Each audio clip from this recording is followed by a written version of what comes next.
If your Kia Sportage is cranking but won't fire up, your spark plugs might be the silent culprit behind the no-start condition.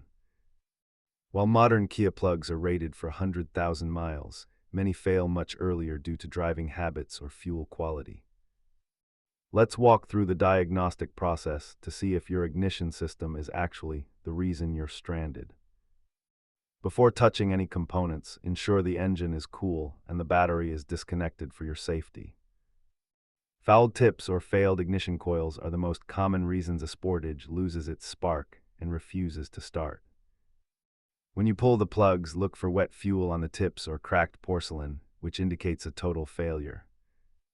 Distinguishing between a spark issue and a fuel delivery problem is the key to a fast and cheap repair. Replacing the plugs yourself is incredibly affordable, costing less than $50 compared to high shop labor rates.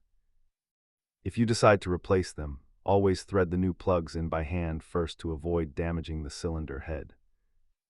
You'll only need a few basic tools like a dedicated spark plug socket and a long extension to finish this job. Remember that fresh plugs don't just help with starting, they protect your catalytic converter from unburnt fuel damage. With the new plugs installed, your Sportage should fire right up. Check your manual for the exact torque specs and drive safe.